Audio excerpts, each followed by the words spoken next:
Well, ladies and gentlemen, season one over. It's time for the off season, a brand new season. I just about a day ago sent in my reports to Mr. Lynchfield, kind of the money that we want to throw around. I think this team, we've clearly been at the bottom. We were at the bottom this year. We were at the bottom for what seems like forever. I want to bring a winner here to Colorado. I really do.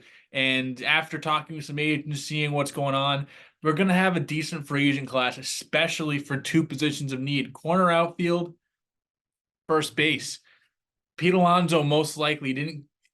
He did not agree to an extension with the Mets during the season. Juan Soto, the American League MVP, and my favorite player by far, that's not a Colorado Rocky. He's on. Imagine putting Juan Soto with this team or Pete Alonso with this team. Pitching, I think it's going to be a little bit harder to get some top line pitching just because of Colorado. Guys don't really want to be here and have their stats get mussed up, which I get, which is something that's why we're drafting a lot heavy pitching. It's something I understand. We're going to try to sell. We can sell those big pitchers if we have these big boppers in the lineup. And oh, email. Mr. Lynchfield, okay, so you got back to me on our report. Dear Cody, tough season to begin the year, but we kind of knew that's how year one was going to go. We expect big things in year two. Your budget bill you have sent me would be denied. You are not allowed to exceed $120 million of player payroll under any. Are you fucking? Well,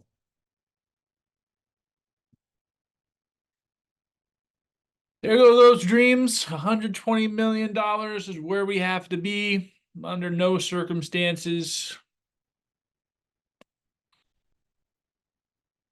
My job just got a whole lot harder.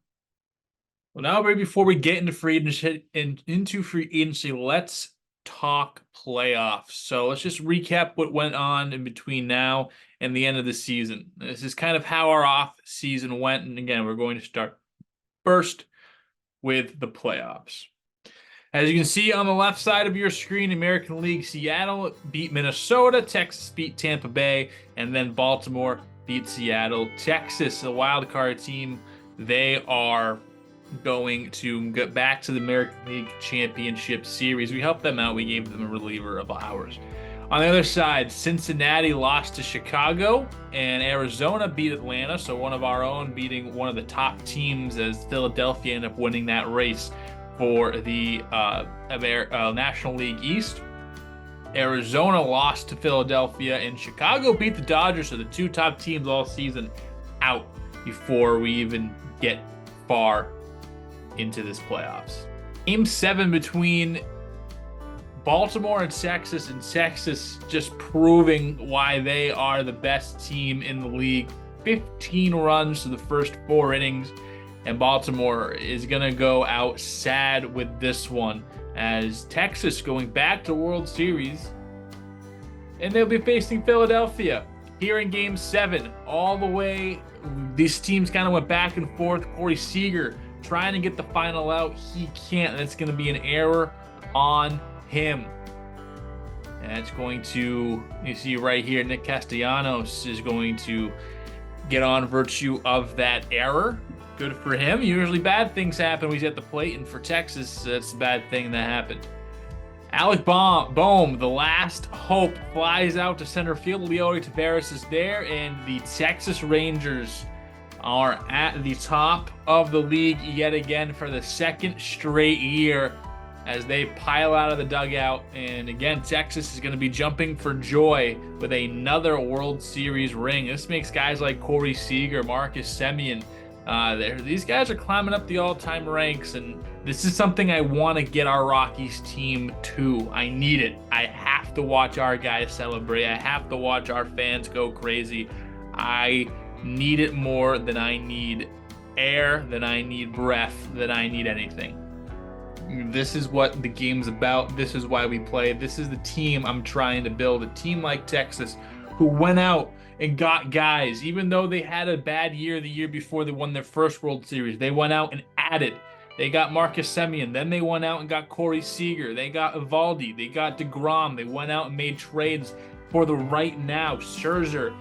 They got Montgomery before their first championship and added on to the guys that they drafted. Wyatt Langford's up on this team. Evan Carter the last two. Josh Young the last two. Jonah Heim, a young catcher. And this is what I want for the Rockies. And I want for Denver, Colorado. Bud Black's going to hang him up.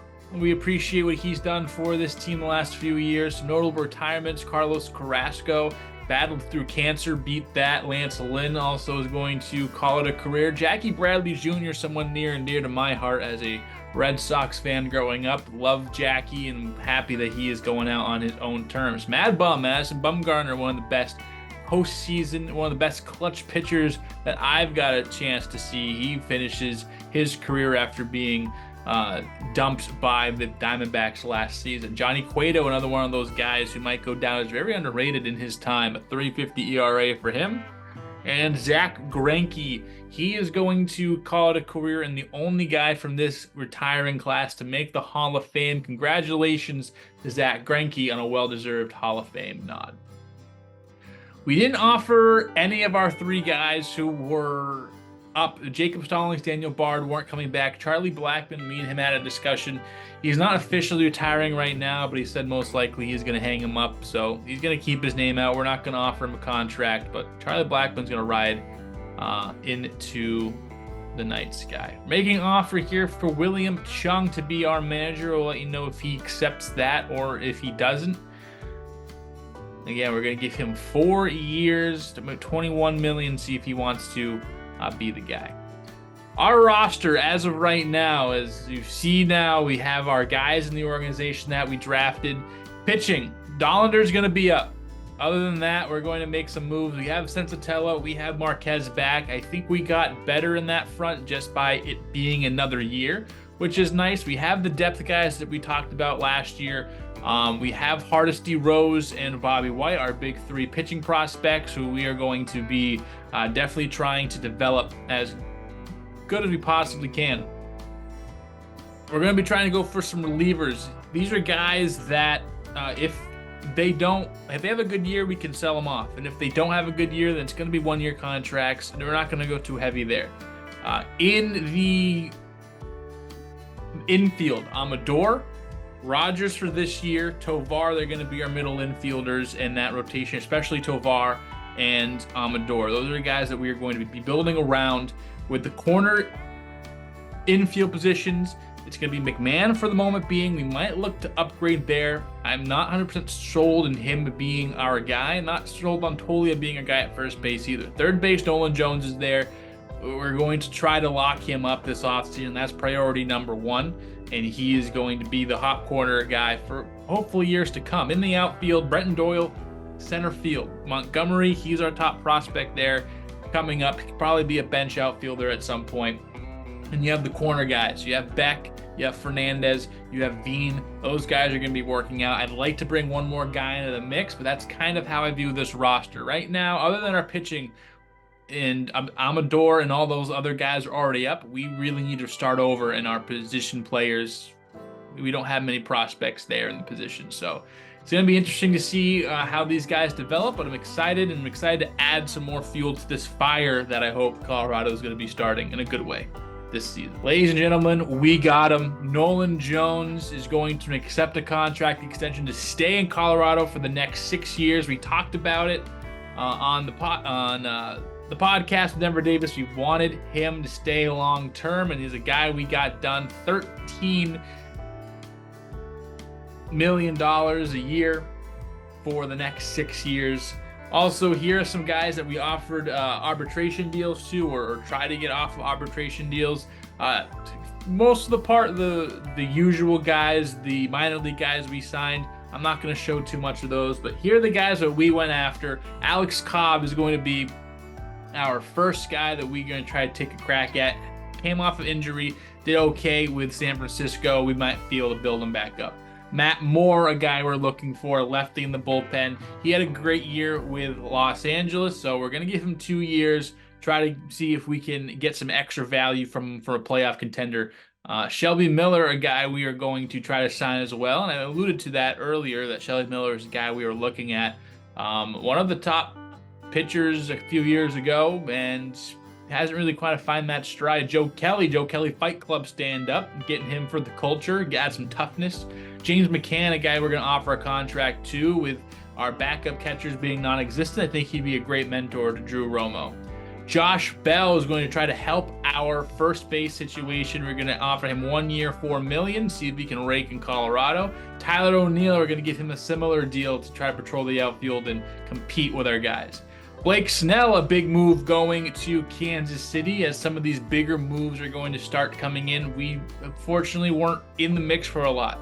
Like we heard at the beginning of the episode, we were told we can't. Shane Bieber is going to be a guy going. Again, Ryan Helsley, he's going to get traded. Cole Raggins and Gavin Cross, two big-time players going to St. Louis. And Pete Alonso, a guy I have my eye on. He only signed for $11 million a year. That would have been awesome. And Juan Soto is going to be coming to the National League again. He's going to Milwaukee, another guy I wanted in purple. Some trades that we're going to make. We were talking with the Twins GM, Charlie Soto. We're going to pick him up from the Minnesota Twins, and we're sending off Ryan McMahon. With the new budget constraints and doing what I want to do, McMahon making about double-digit $1 million per season. I think 9, 10, and then 12 in the next couple of years. And he's a guy that Minnesota does not have much depth at first base. He's a guy that can, rake in Minnesota. He can play good defense, and I just think that with Josh Bell coming in, this was a trade that we could afford to make. I originally had Bell maybe as a DH, but we're going to send him off. Seiya Suzuki to the Twins. The Twins trying to bolster up their lineup. They make another trade, sending off Chris Paddock. Here is the draft lottery. We had the worst record in the league, 57-102.